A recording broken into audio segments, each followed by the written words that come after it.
नाश्ता पानी पूछो। बट वेट, यहाँ तो किसी का रिस्पांस ही नहीं आ रहा और ये सारे कागजी पेपर्स यहाँ ऐसे फालतू ही बिखरे हुए क्यों हैं? यहाँ मुझे कुछ तो गड़बड़ महसूस हो रही है। ओए हेलो डार्लिंग। हाँ? सरप्राइज आदर्श। अरे मम्मी रे, तुमने तो मुझे बुरा ही डरा दिया था यार। कोई इतनी प्यारी शक्ल के साथ किसी को कैसे डरा सकता है? मुझे नहीं मालूम था तुम इतने डरपोक हो। आदर्श पहले ही मालूम होता तो मैं तुम्हें कभी नहीं डराती। हाँ ठीक है ना, मेरा मजाक मत उड़ाओ। चाहूँ तो मैं भी तुम्हें रात में भूत बनकर डरा सकता हूँ, बट बात वहीं आ जाती है ना कि मैं तुम्हारी तरह प्यारी क्यूटी को डराकर अपनी बाहों में नहीं भरना चाहता। हाँ तो मैं भी यूं ही तुम्हारी बाहों में नहीं आ जाऊंगी। मैं बहुत संस्कारी लड़की हूँ। तुम्हारे संस्कारों से याद आया, मुझे इन ग्लव्स को पहनकर फटाफट रूम की सफाई करनी चाहिए। खैर, अब इतनी साफ सफाई के बाद मुझे थोड़ी बहुत भूख भी लगने लगी। आदर्श मेरे खाने का अरेंजमेंट किया जाए। लीजिए डार्लिंग, आप ये पिज्जा खाइए। अब मुझे कोक भी चाहिए। लो जी, ये रहा आपका fresh chilled Coke. Good job. बाकी तुम फ्लावर्स का छोड़ो यार, मेरे सीने में बहुत तेज दर्द उठ रहा है। हे, तुम्हें क्या हुआ? कुछ भी तो नहीं जी, मैं तो बस मजाक कर रही थी। ही।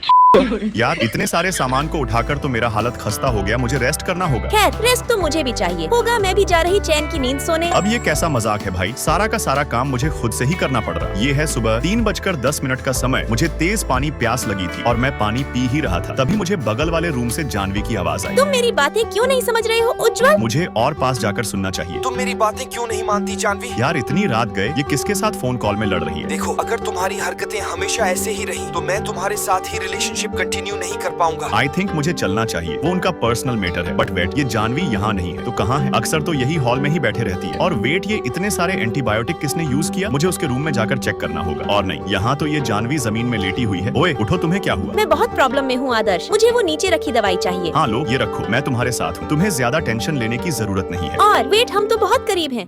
कभी ना कभी तो प्यार मेरा। चलो अब तुम यहाँ से एक कंफर्टेबल सीट में बैठो और तुम्हें ठंडी महसूस हो रही होगी तो ये कंबल अपने पैरों में ही रखना। कुछ टाइम में तुम्हें बेटर फील होगा। मुझे अभी से बेटर फील हो रहा आदर्श। चुप रहो, अभी तुम्हें मूड स्विंग्स हो रहे हैं, तुम्हें अभी रेस्ट करना चाहिए। मैं ठीक हूँ डियर, तुम बेवजह ही डर रहे हो। और वेट, ये K2 कैल्शियम का टैबलेट यहाँ कौन लाया? देखो, ये एक और विटामिन की टैबलेट है। एक्चुअली मैं ही इन टैबलेट्स को लाया हूँ। कहती है कि हमें हमेशा अपने हेल्थ का ध्यान रखना चाहिए। तो तुमने इन्हें क्यों मंगाया? हम डायरेक्ट डॉक्टर के पास जाकर अपनी चेकअप करा सकते थे। मैंने तुम्हें उसे आदर्श के साथ या उसके आसपास रहने से मना किया था ना, फिर आज उसने तुम्हें गोद में कैसे उठाया जानवी? आई एम सॉरी यार, इसमें भी मेरी ही गलती है। गलती चाहे जिसकी भी हो, बट मैं रोज रोज ये सब नहीं सह सकता। वो सिर्फ मेरा रूममेट है यार, उससे ज्यादा कुछ फोन नहीं। यहाँ दो और कॉल कट करो यार। जानवी, तुम इस टॉक्सिक बंदे का इतना क्यों सुनती हो? इस इंसान को तुम पर जरा भी ट्रस्ट नहीं है। I think you deserve someone better. तुम्हें इसे छोड़ देना चाहिए। ये सब मेरे लिए उतना आसान नहीं है। इट्स ओके डियर, मैं जबरदस्ती तुम्हें उसे छोड़ने नहीं बोल रहा हूँ। मैं बस यही चाहता हूँ कि तुम खुश रहो और उसमें ये बुक तुम्हारी बहुत हेल्प